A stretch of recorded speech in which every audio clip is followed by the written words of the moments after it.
கோபிநாத் சாருடைய முதல் புக்கே ப்ளீஸ் இந்த புத்தகத்தை வாங்காதீங்க. நம்ம மக்களை பற்றி அவர் ரொம்ப நாடி பிடிச்சு தெரிஞ்சிருக்கிறார். இவங்கள்ட்ட எந்த ரூட்ல போனா இவங்க கேட்பாங்க அப்படின்னு. ஏன்னா எப்பயுமே நம்ம மக்கள்கிட்ட இதை செய்யுன்னு சொன்னா செய்யவே மாட்டாங்க. பார்த்துருக்கீங்களா?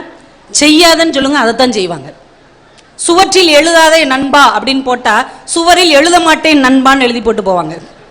புல் தரையில் நடக்காதே அப்படின்னா திருன்னு ஓடுவாங்க. நம்மால் நடக்கக்கூடாது ஓடலாம் அப்படின்னு. இங்க இடத்தில் சைக்கிளை நிறுத்தாதேன்னு படிக்க வச்சுட்டு போயிடும்.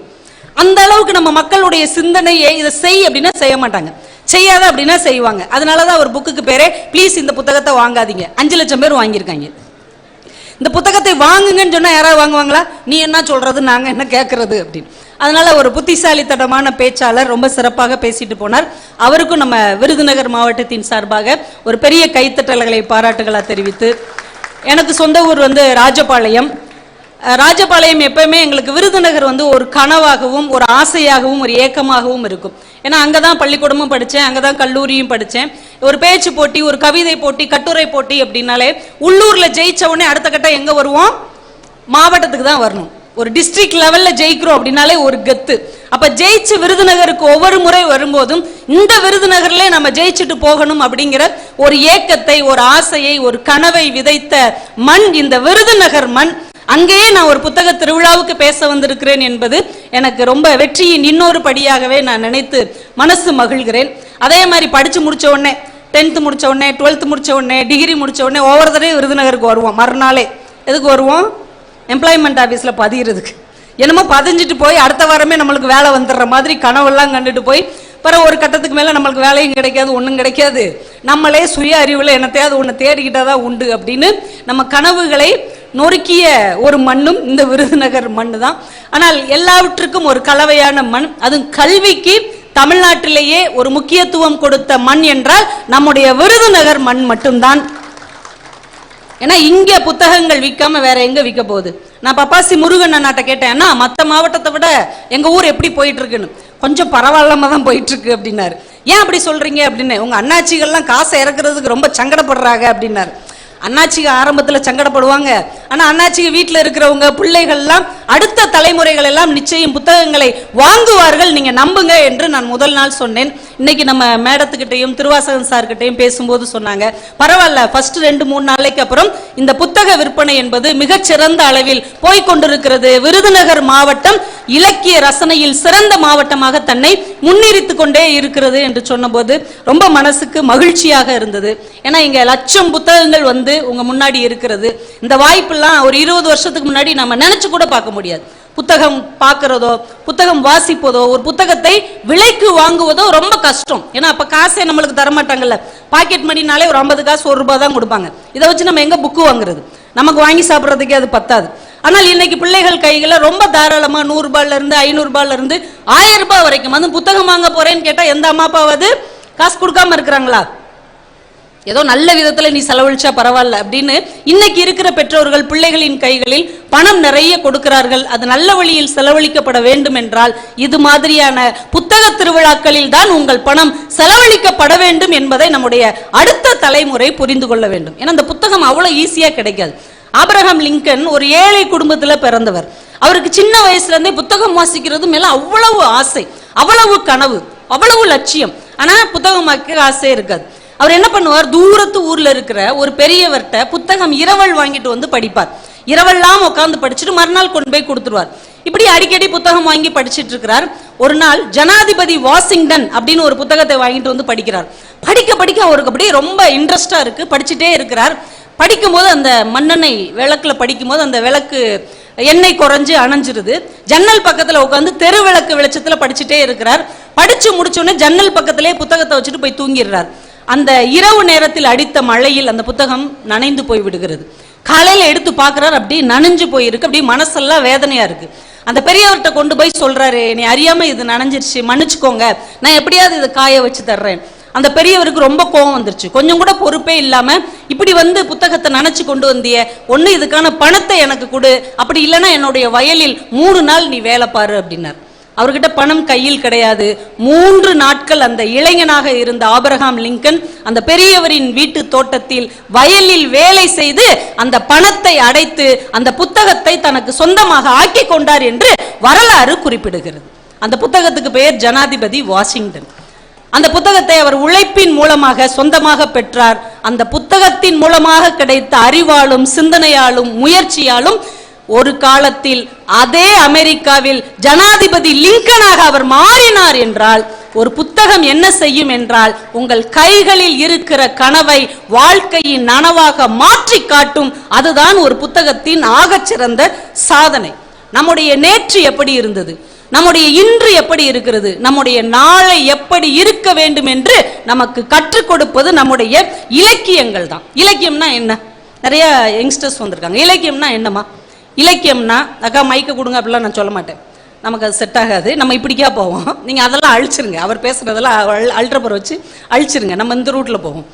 இலக்கியம் அப்படின்னா நம்ம வாழ்க்கையின் வரலாற்று சுவடுகளை, கடந்து வந்த நினைவுகளை, இனிமேல் அடைய போகிற இலக்குகளை ஒரு கவிதையாக, கட்டுரையாக, சிறுகதையாக, நாவலாக, வாழ்க்கை வரலாறாக புத்தக வடிவில் தருவது இலக்கியம்.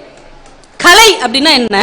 நீங்க இலக்கியத்தில் என்னவெல்லாம் சொல்லப்படுகிறதோ அது படித்தால் புரியாத, படிக்கவே தெரியாத, படிப்பதற்கு வாய்ப்பே இல்லாத எளிய சாமானிய பாமர மக்களுக்கும் புரிகிற மாதிரி ஒரு நடனமாக, பாடலாக, நாடகமாக, பட்டிமன்றமாக, வில்லிசையாக, நாடக கூத்தாக, சினிமாவாக கொண்டு சேர்ப்பது கலை.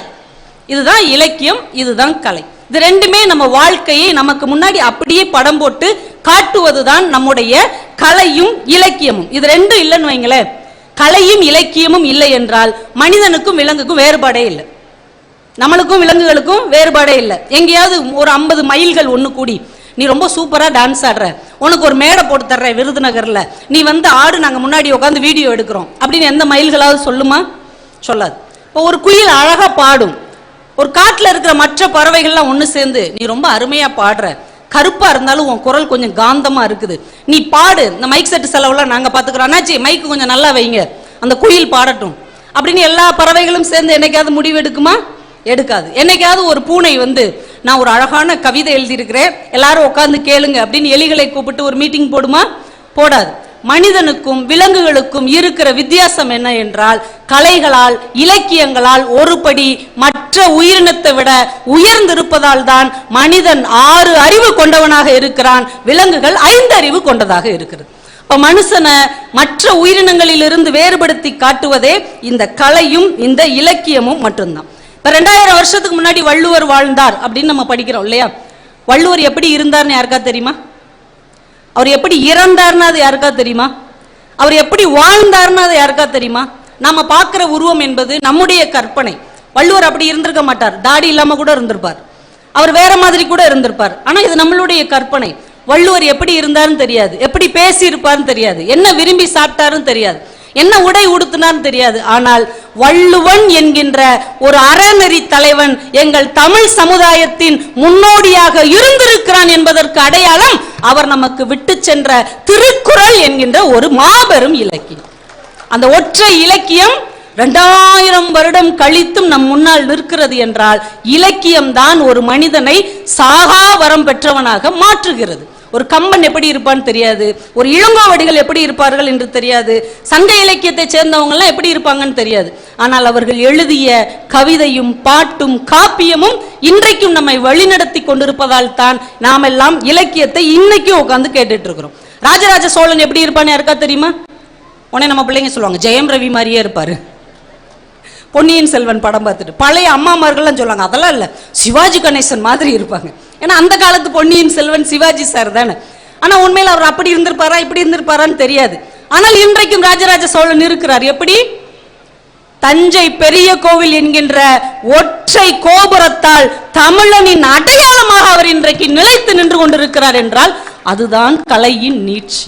இதுதான் கலை இந்த உலகத்துக்கு தந்தது. இதுதான் இலக்கியம் நமக்கு வழி நடத்தி செல்லுவது. சாதாரணமான விஷயம் இல்லை. நம்ம மொழியின் அழகு என்பது என்ன தெரியுமா? அதோடைய தொன்மை. ஒன்றும் இல்லை, கொஞ்சம் குடிக்க தண்ணி தாங்களேன். சும்மா கேட்டேன், மேடம் பதறாங்க, ஐயோ குடிக்க தண்ணி கேட்குறாங்க. இப்போ நம்ம குடிக்க தண்ணி தாங்கன்னு சொன்னால் உங்களுக்கு கேட்குது தானே. ஆனால் நம்ம ஏன் குடிக்க தண்ணி தாங்கன்னு இப்படி சைகையில் சொல்கிறோம்? நீங்கள் நல்லா கவனித்து பார்த்துருக்குறீங்களா? வீட்டில் யார்கிட்டையாவது போய் குடிக்க தண்ணி தான் அப்படிமோ, வயிறு பசிக்குது அப்படிமோ, ஒரே தலை வலிக்குது அப்படிமோ. நமக்கு தான் வாய் பேச வருது, அவங்களுக்கு காது கேட்குது இல்ல. ஏன் நம்ம இன்னும் சைகையிலே பேசுறோம்? பிரபஞ்சன் தான் ரொம்ப அழகாக சொல்வார், மனிதன் முதலில் சைகையில் பேச தொடங்கிய போதே மொழி உருவானது என்றால் அது தமிழ் மொழி மட்டும்தான். அந்த தொடர்ச்சி தான் இன்றைக்கு நம்ம சைகையும் விடாம இருக்கிறோம். 5000 10,000 வருடங்களுக்கு முன்னாலேயே இந்த மொழி சைகையோடு சேர்ந்து பிறந்தது என்பதால் தான் நம்ம பேசும்போதே அந்த சைகையோடு சேர்ந்தே பேசுறோம். நம்ம ஒவ்வொரு வார்த்தையும் நம்ம சர்வசாதாரணமா கடந்து போயிடுறோம். இப்ப நம்ம யாராவது வந்தா தண்ணி குடிக்கீங்களா அப்படின்னு கேட்போம் இல்லையா? தண்ணீர் அப்படின்னால என்ன அர்த்தம்? குளிர்ந்த நீர் அப்படின்னு அர்த்தம். நம்ம ஆளுக சொல்லுவாங்க பச்சை தண்ணியா கொடுங்க அப்படிம்பாங்க, இல்ல வெண்ணி தண்ணியா கொடுங்க அப்படிம்பாங்க. ரெண்டு வார்த்தையுமே தப்பு தான். நீர் அப்படின்னா அது சாதாரண வாட்டர், தண்ணீர் அப்படின்னாலே குளிர்ந்த நீர் அப்படின்னு அர்த்தம். நீங்க குளிர் நாடுகள்ல எல்லாம் பாத்தீங்கன்னா வார்ம் வெல்கம் அப்படிம்பாங்க. ஏன்னா அந்த நாடு குளிர்ச்சியான நாடு, அதனால ஒரு கதகதப்பான வரவேற்பு. நம்ம நாடு வெப்ப நாடு, அதனால என்ன சொல்லுவாங்க? தண்ணீர் சாப்பிடுங்க. ஏன்னா எப்போதும் வெப்பமாக இருக்கிறது, குளிர்ந்த நீர் சாப்பிடுங்கள் என்று சொல்லும் போதே தண்ணீர் சாப்பிடுங்கன்னு சொல்லி பழக்கப்பட்ட ஒரு பரம்பரை நம்முடைய தமிழ் பரம்பரை. ஆனா நம்ம காலப்போக்கில் என்ன ஆயிடுச்சு? தண்ணீருங்கிறது சாதா தண்ணினே நம்ம நினைச்சிட்டோம். வெண்ணி தண்ணி, பச்சை தண்ணி, குளிர்ந்த தண்ணி எல்லாமே தப்பு. காலப்போக்கில் நாம் எல்லாவற்றையும் மறந்து கொண்டே போய்கொண்டே இருக்கிறோம். நிறைய விஷயங்களை நம்ம மறந்துட்டோம் பாருங்க. எல்லாத்தையும் கலந்து கட்டி விருந்தினர்களை புரோட்டா சாப்பிட்ற மாதிரி நம்ம பேச்சே கலந்து கட்டி தான் பேசுறோம். பார்த்துருக்கீங்களா? நீங்க அந்த நடு சென்டர்ல ஒருத்தவங்க உட்காந்துருக்காங்களா, அவங்க யாரு? அது என்ன நடு சென்ட்ரு? நடுவும் ஒண்ணுதான், சென்டரும் ஒண்ணுதான். நம்மளுக்கு ரெண்டையும் கலந்து தான் பேசும். ஏன் மொபைல் போன் அப்படி மேல் டாப்ல வச்சிருக்க? கீழே விழுந்துரும்ல. மேல்னா என்ன, டாப்னா என்ன? ரெண்டும் ஒண்ணுதான். கொஞ்சம் வழி விட்டுக்கோங்க, சைடு ஓரமா போயிடுறேன் அப்படிம்பாங்க. சைடும் ஒண்ணுதான், ஓரமும் ஒண்ணுதான். இந்த கீச்சாவி எங்க தொலைச்சு போட்டேன்னு தெரியல அப்படிம்பாங்க. பார்த்துருக்கீங்களா? கீச்சாவி ரெண்டும் ஒண்ணுதான். ரேஷன் கடையில் இன்னைக்கு எவ்வளோ பெரிய கியூ வரிசை தெரியுமா அப்படிம்பாங்க நம்ம ஆளுங்க.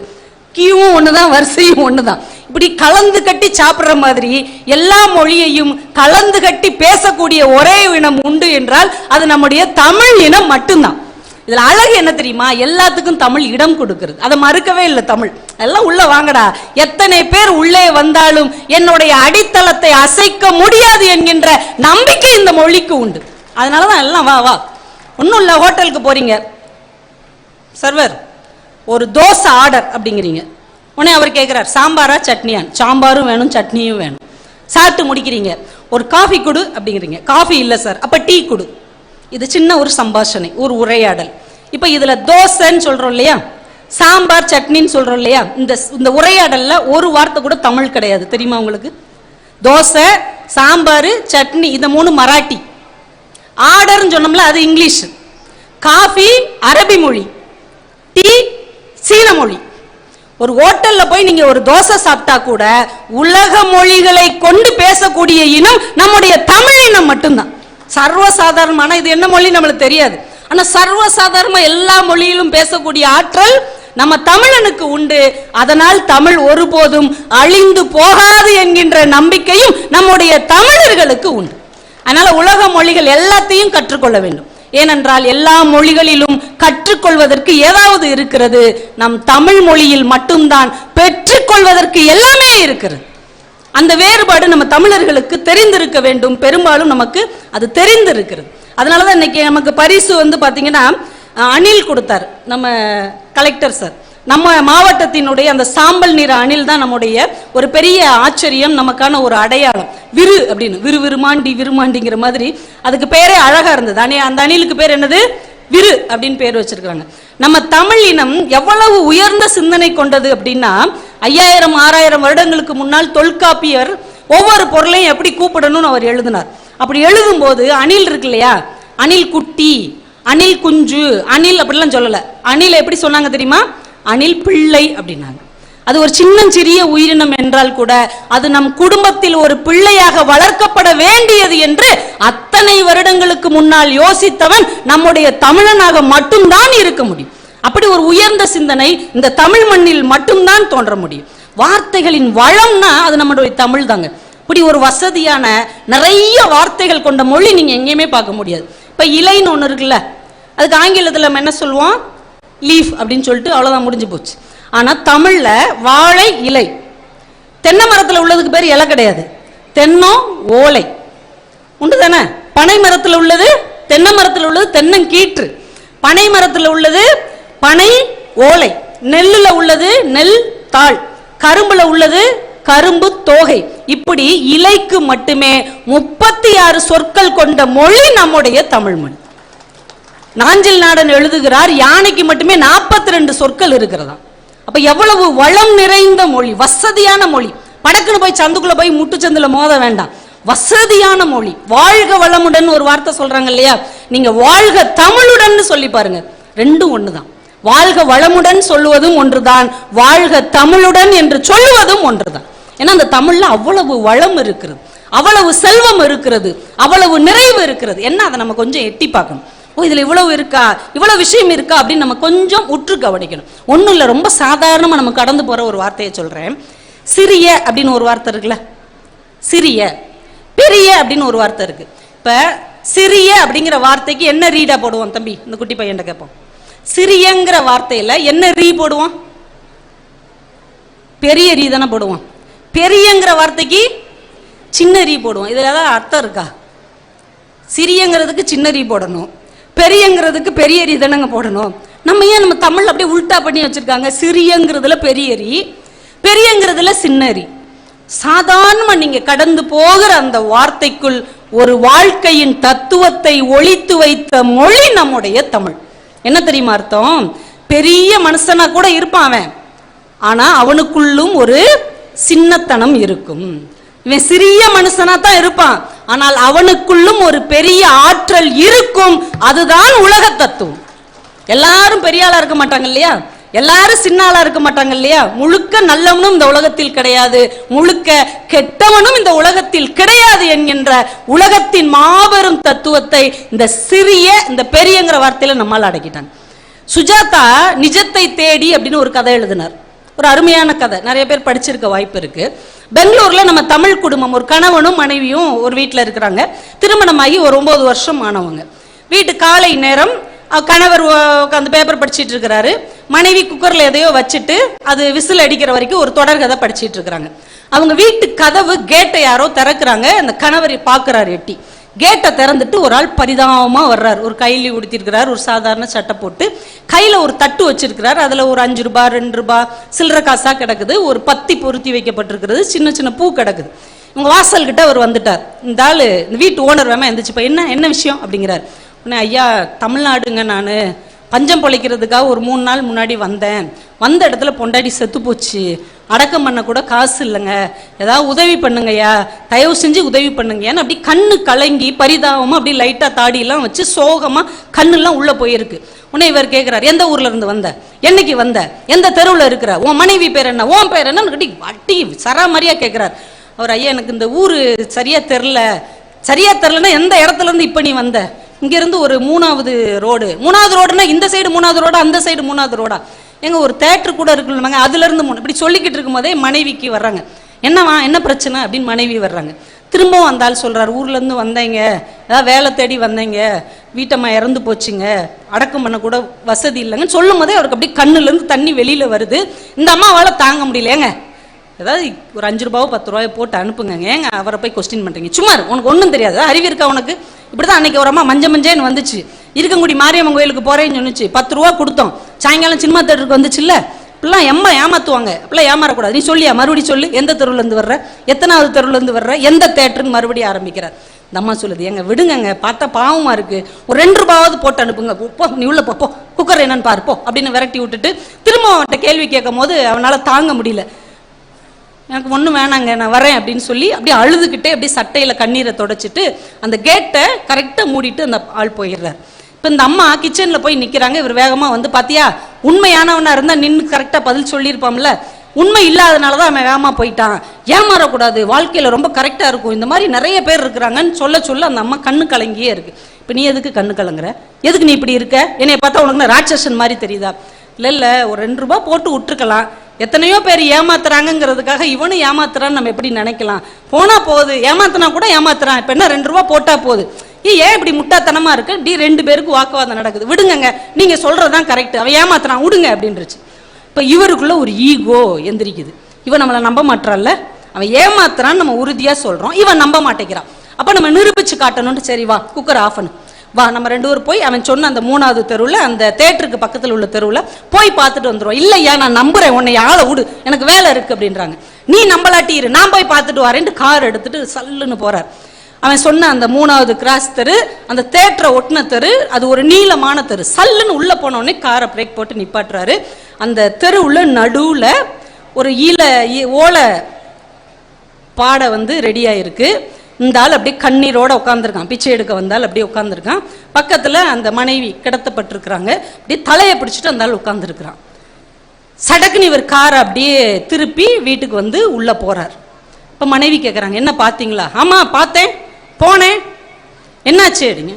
அந்த தெருவில் யாருமே இல்லை, அப்படி ஒண்ணுமே நடக்கல. இந்த மனைவி சொல்றாங்க, அப்ப எல்லாருமே ஏமாத்துறாங்க பாருங்க, பொண்டாட்டி செத்து போச்சுன்னு கூட ஒருத்தர் ஏமாத்துறான் பாருங்க, இது தாண்டி உலகம் அப்படின்ட்டு உள்ள போயிடுறார். ஒரு பெரிய மனிதர், ஒரு கௌரவமான குடும்பத்தை சேர்ந்தவர், ஒரு ஏழை மனிதன் கண்ணீரோடு எனக்கு உதவி செய்யுங்கன்னு கேட்கிறான். ஆனால் நிஜத்தை தேடி போன மனிதன் மனைவியிடம் என்ன சொல்றாரு? பொய் சொல்றார். நம்ம உலகத்தில் ஒரு தோற்றத்தை வைத்து மட்டும், அவங்க குடும்ப பின்னணியை வைத்து மட்டும் இவர் பெரியவர் என்று நம்பினால் அவர் பெரியவர் மட்டும் இல்லை, அவருக்குள் ஏதோ ஒரு சிறுமையும் இருக்கும் என்று நம்முடைய தமிழ் இலக்கியம் நமக்கு அறிமுகம் செய்யும்.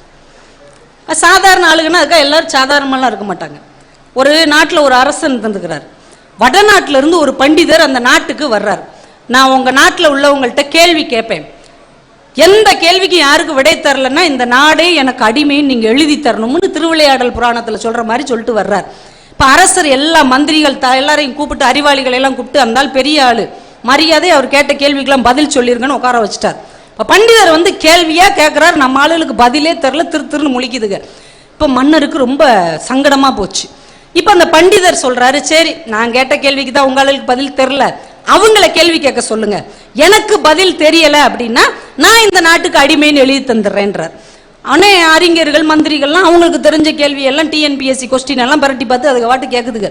கேட்கிற கேள்விக்கெல்லாம் அவர் டான் பதில் சொல்லிடுறார். மறுபடியும் அவமானம் தான். இப்ப அரசனுக்கு என்ன பண்ணன்னு தெரியல, இவ்வளவு அசிங்கப்பட்டுட்டோமேன்னு அப்படி தலை குனிஞ்சு உட்கார்ந்துருக்கிறார். இப்ப பண்டிதர் சொல்றார், கவலைப்படாதீங்க, இன்னும் ஒரு வாய்ப்பு உங்களுக்கு தர்றேன். இந்த ஆடியன்ஸ் இருக்காங்கல்ல, பொதுமக்கள், இவங்க கூட கேள்வி கேட்கட்டும், அறிஞர்கள் தான் கேட்கணும்னு இல்ல, பொதுமக்கள் கூட கேள்வி கேட்கட்டும். இப்ப மன்னர் பொதுமக்கள் முன்னாடி கண்ணீரோட நிக்கிறார். எப்பா சாமி, யாராவது ஒரு நல்ல கேள்வியை கேட்டிருந்தாலும் ஆஃப் பண்ணுங்கய்யா, வந்ததுல இருந்து நம்மளை ரொம்ப அவமானப்படுத்திட்டு இருக்கிறார். மக்கள் எல்லாம் பதறாங்க. பெரிய பெரிய அறிஞர்கள் கேள்விக்கே இவர் பதில் சொல்லிடுறாரு. அவங்களாலேயே சமாளிக்க முடியல, நம்ம என்ன சமாளிக்கிறது? மக்கள் ஒண்ணுக்கு பின்னாடி ஒளியுது. பின்னாடி இருந்து ஒரு குரல், நான் கேட்கட்டுமா சாமி அப்படின்னு. யாரான்னு அப்படியே ஒதுங்கி வழி விடுறாங்க. ஒரு ஆள் வேட்டி சட்டை கூட போடாம ஒரு துண்டை தோல்ல போட்டு வேம கருப்பா குள்ளமா வர்றார். நான் கேட்கட்டுமா அப்படின்னு. கேளுப்பா, நீயாவது கேளு. இந்த பண்டிதர் கேளும், கேட்டு தொலையும் அப்படிங்கிறார். இப்ப அந்த சாதாரண எளிய பாக்குறதுக்கே ஒரு பாமரன் மாதிரி இருக்கிற அந்த மனிதர் கேள்வி கேட்கிறார். ஐயா, உங்ககிட்ட 2 கேள்வி கேட்கிறேன், 20 கேள்வி கூட கேள்றா, நான் பதில் சொல்றேன். உடனே அவர் கேட்கிறார், பழமான பிறகு காயாவது எது அப்படின்னு. என்ன கேட்டு? பழமான பிறகு காயாவது எது? காய் தானப்பா பழமாகும். இல்ல, பழமான பிறகு ஒண்ணு காயாகும், அது எது?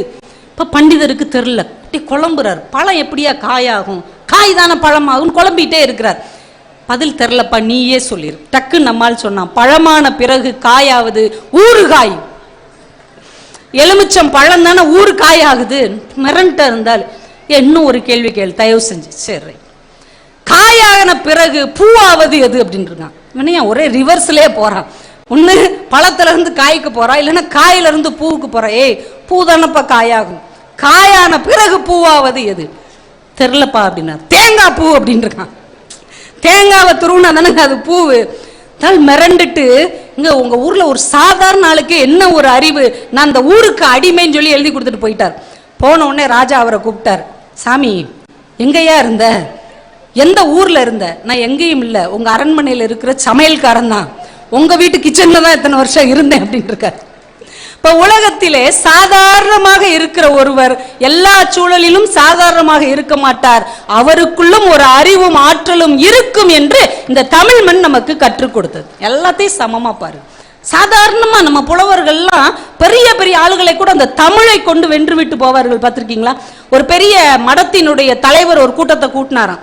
எல்லா புலவர்களும் வந்துடணும் அப்படின்ட்டு எல்லா புலவரும் வந்து சேர்ந்துருச்சுங்க. இந்த நாகப்பட்டினத்துக்கு கடைசியில கடைமடைன்னு ஒரு ஊர் இருக்கு. அந்த புலவர் பஸ்ஸை பிடிச்சி சைக்கிளை பிடிச்சி ஆட்டோவை பிடிச்சி வந்து சேர லேட் ஆயிடுச்சு. அவர் தான் கடைசியா வந்திருக்காரு. இப்ப இந்த மடத்தினுடைய தலைவருக்கு ஒரு நக்கல், இருந்தாலும் அவமானப்படுத்துவோம், கடைசியா வந்திருக்காமல அப்படின்ட்டு, வாரும் கடைமடையரே அப்படின்னு இருக்காரு. அப்படின்னா என்ன அர்த்தம்? கடைமடைங்கிற ஊரை சேர்ந்தவரேன்னு ஒரு அர்த்தம், கடைசியா வந்த மடப்பயலேன்னு அர்த்தம். இப்ப அந்த ஆள் சொன்னார், வந்தேன் மடத்தலைவரே அப்படின்னு இருக்காரு. இப்ப என்ன அர்த்தம்? மடத்துக்கு தலைவர்னு அர்த்தம், இருக்கு மடையனுக்குலாம் நீதான் என் தலைவன் அப்படின்னு அர்த்தம். இப்ப அன்னைக்கு புலவர்கள் எவ்வளவு பெரிய உயரத்தில் ஒருவர் இருந்தாலும், நீ என்ன ஒரு வார்த்தை சொன்னேனா அந்த வார்த்தையை வைத்தே உன்னை திரும்ப அடிப்பேன் என்று இந்த மண்ணில் நிரூபித்திருக்கிறார்கள் என்றால் அந்த ஆற்றலை தமிழ் அவர்களுக்கு கொடுத்திருக்கிறது. ஒரு பெரிய கைத்தட்டி முடிச்சிருங்க, ஒன்றும் தப்பு கிடையாது.